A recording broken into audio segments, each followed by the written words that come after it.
The solar tax is coming. Income tax, property tax, land tax, capital gains tax. It feels like there is a tax for everything these days. And just when you thought, what else could we get taxed on? Along comes the solar tax. Or at least this is what the media is calling it. Yes, this is a cost to the homeowner, according to Channel 7, that homeowners will have to pay to sell your excess solar to the grid from July 1st.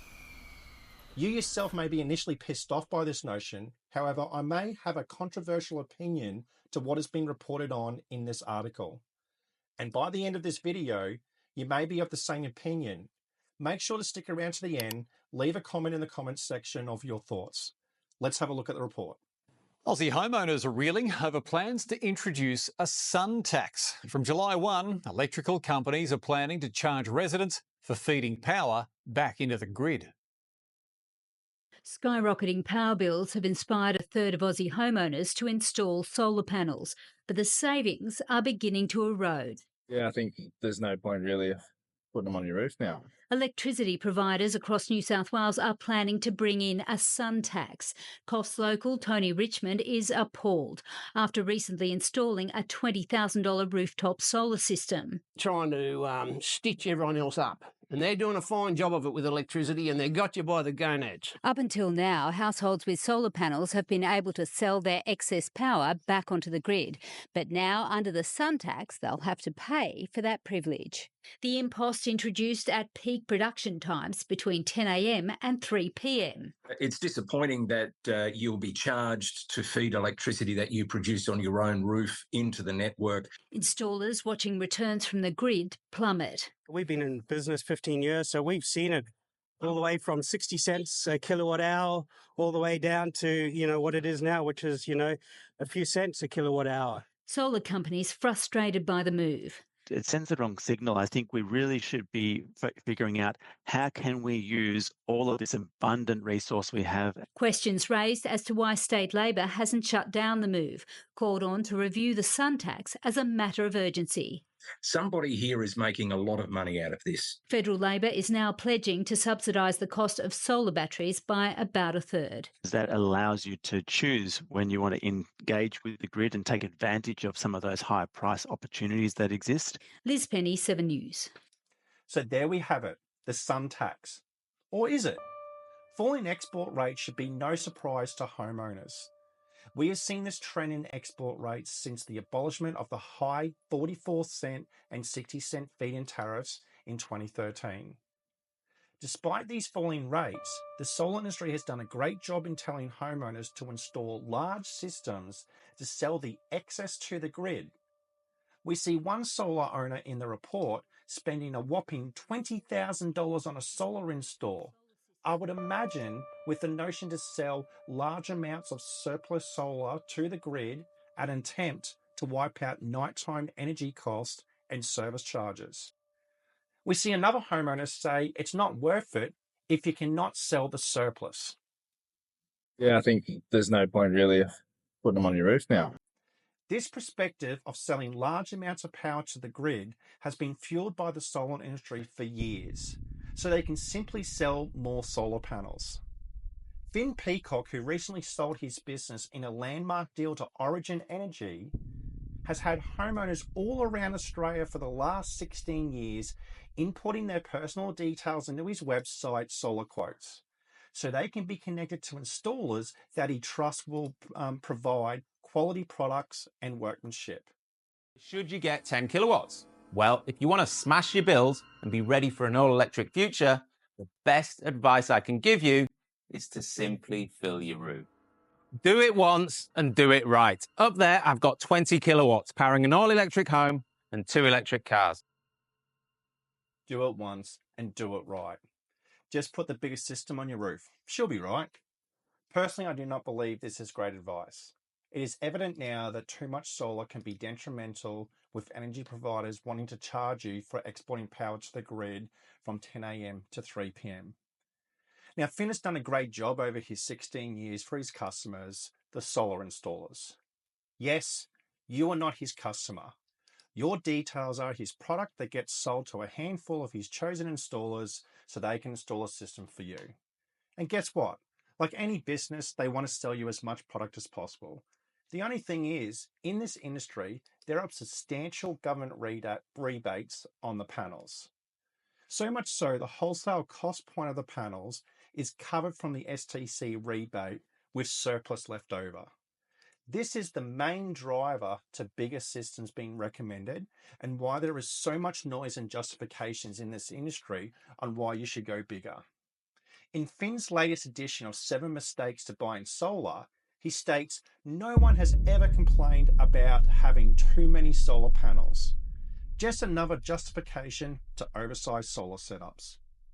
And honestly, I have never heard anyone complain that they've got too many solar panels. Well, they may complain now, mate, if they get in charge to put that surplus power into the grid. Time will tell if Origin are one of the retailers that will be charging homeowners to sell their surplus power to the grid. So why is this happening and why is it happening now? To understand this, I want to tell you a quick story. In 2009, I landed an electrical supervisor's position for the Queensland Government's Climate Smart program.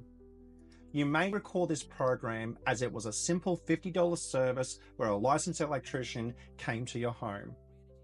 In the service, we would go through a bunch of questions on how you use your power. We would check how many items you had on standby, the number of lights in your home, how many fridges you had, and we'd even ask you how many times you boiled the kettle every day, with the main product being a home handheld energy monitor. One part of the service is we had to read your electrical meter. At this time, most meters were the old school analog style meters. However, the first generation digital meters also started to be rolled out at a similar time. At the time, all these meters had to have someone come out every 90 days to do a meter read so you could be billed for your usage. At the same time of doing Climate Smart, the company that had the contract also had another contract where I would go out and change over electrical meters for small to medium businesses. These meters were an EDMI 1000, which will mean nothing to you, but these were very common at the time for 3-phase residential properties. The only difference is in the meter was an Ethernet port where a little modem and aerial could be installed so the energy bill could be read remotely without the need for a meter reader. These meters actually would do a reading every 30 minutes. As one part of my job was reading meters for the Climate Smart service, and the other was installing meters that did 30-minute remote readings, it occurred for me at the time that one day we will be charged for power in different ways, based on the demand in the grid. It has taken 15 years and it is now starting to happen. See, whilst our power gets charged traditionally at a flat rate, the electrical wholesale market works on these 30-minute intervals, and it works based off supply and demand. On this graph, you can see the red line is representing the flat rate of power. This basically comes in at around about 30 to 34 cents a kilowatt hour at the moment. The blue line is a representation of the wholesale rate of power, and this is also based on how we use our power. So basically you can see here from midnight, we've got a very low rate of power or low rate of demand. And as we get around about that sort of 4 o'clock, 5 o'clock morning time frame, the demand starts increasing.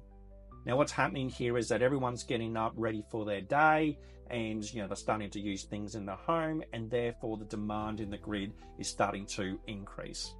Now we can see that where this is increasing to at time frames, it could actually be around about what the retail price of power is, maybe sometimes a little more. So retailers at this present point in time are sort of breaking even, all right? Now we can see that this starts to recede a bit, and this is starting to happen around about that 7-8 o'clock time frame in the morning. Now the reason for this is that rooftop solar and utility scale solar systems are doing their job and they're pushing a lot of power into the grid at this time frame. As the sun obviously keeps on rising, that gets better and better. And as we get into the middle part of the day, that demand in the grid drops to very negated levels. However, once we start coming into the afternoon, particularly around about the 4 o'clock time frame, what's starting to happen is renewables are tapering off. Everyone's coming home from their day and they start using things. They're getting ready for dinner. They're using air cons, so on and so forth. And as that is happening, the demand in the grid is rocketing up. We hit a peak sort of level in around about dinner time, around about, 6, 7 o'clock. All right. This peak is going to be a lot higher than what the average rate of power is, what the flat rate of power is. As we sort of come to the end of the day, from about 9, 10 o'clock onwards, this basically starts to recede and we go through the process again. This is very psychological because this is how we actually use our power. Now, what we can see here is that the retailers are making absolute bank off us homeowners when they're charging us this, 30, 34 cents a kilowatt hour, but the rate of power in the middle of the day might only be 6 cents. However, the unsaid agreement of what we have with the retailers is that we're being shielded from these timeframes of high demand and also volatility. Now, this hasn't been because retailers are nice guys and they're looking out for the small guy. It's been because they've had no way to charge us for power traditionally. All right. Now that we have smart meters and smart meters can be read every 30 minutes, we're starting to see things being implemented into electrical retail bills that is charging us a little bit different for power. Predominantly in between the 4 p.m. and 9 p.m. time frame, some homeowners are getting charged what's called a peak demand charge. I won't go into great detail of what the peak demand charge is in this particular video. However, the peak demand charge is a different charge to our usage. And when we sort of combine a peak demand charge and usage over that time frame, it's actually pretty equivalent to what the wholesale rate of power is. So now the retailers are not only making absolute bank off us when the rate of power wholesale is 6 cents for the middle of the day and they're charging us 30, 34 cents. They now have a way to actually charge us for higher rates of power in the timeframes that we were traditionally protected from. Now, this so-called sun tax that the Channel 7 News were talking about in the article, what they're actually referring to is that in the timeframes of low demand, all right, the export rate is also low. So we can see here that this yellow line is the representation of export, and it's sitting at an average of 4 cents at the moment in Southeast Queensland. Now, if we have a 6 cent rate of power, the rate of export is going to be in a negative territory. However, if we've got a rate of power that's hitting 50 cents a kilowatt hour, then the rate of export at that time frame is actually going to be somewhere in around about 40 odd cents. Now, traditionally, there's no way for us to actually access these rates until just recently. Introducing Amber Electric. The way that I've explained Amber Electric to a lot of my customers is that they're like the Robin Hood of the electrical retailer industry. They operate through an app base and AI to help predict the price point of power in conjunction with your electrical usage habits and your solar production. I've opened up here the Amber app for my parents' property, and I want to take you through a few things of how this actually works. What we can see here is the price point of power right now at 10:42 a.m. is 6 cents a kilowatt hour in this green circle. We can see the corresponding price point of export at -2 cents a kilowatt hour, which we'll get into more shortly. Down the bottom of the app, we can actually see the 1030 block right now being 6 cents a kilowatt hour, and we can see the predictability for the rest of the day in 30-minute increments. We can see as the day is increasing, the price point of power is creeping up slowly, hitting around about 13 cents a kilowatt hour at 1:32 p.m. this afternoon. As we continue into the evening, we can see the price point of power will dip a little bit, but then start coming back up. We will always hit a demand window in between 4 p.m. and 9 p.m. every day, this is traditionally when we use the most amount of power as homeowners. We can see this peaking at around about 45 cents a kilowatt hour. Now, you may have noticed these percentages down the bottom and the percentage up here. This is the percentage of renewables in the grid. So renewables are doing a really great job in actually reducing the wholesale rate of power for the middle of the day. The reason the price point right now is 6 cents is that there is so much solar production and renewables flooding into the grid and lower levels of demand, the price point of power drops. It's simple supply and demand business metrics. So if the price point of power is low, then the price point of your solar export is also going to be low. Now, if you have a purposely designed solar and battery setup, the negative feed-in tariff for the day is not really going to affect you because your surplus solar is going to be charging up that battery. And that battery is going to be utilized at this demand time frame predominantly. So as the price point is increasing, you're drawing from your battery and you're drawing it at the price point that is at the wholesale rate.